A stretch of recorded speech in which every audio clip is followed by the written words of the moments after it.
গোধূলি আমার মন খারাপের বেলা। দিনের শেষে খাতার পাতায় কলম নিয়ে করছি যখন খেলা, তখন আলো হঠাৎ চেয়ে বসে ছুটি। বুকে চাপা সব অন্ধকার মুক্ত হয়ে যেন ঘিরে ধরে আমাকে। আমার দম বন্ধ লাগে, তবু অন্ধকারের নাই কোনো ভ্রুকুটি। সঞ্চিত সব ব্যথা বেদনার নির্যাসে আমার মনের প্রদীপ আগুন জেলে বসে।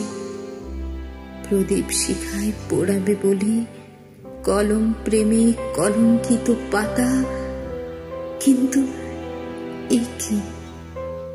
এই অন্ধকারে এসেছিল কে? আমার খাতায় এত প্রশ্ন লিখে গেল কে? শেষে কার ঠিকানা দিয়ে গেল উত্তর পাঠাতে?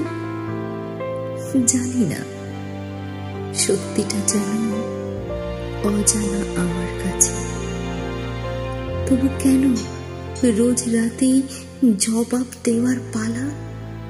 রোজই পাঠাই একটা চিঠি অতীতের ঠিকানায়। রোজ মাঝ রাতে খাতা খুলে শুধু একটা কথাই লিখি, উত্তর নাই আমার কাছে, কোনো উত্তর নাই।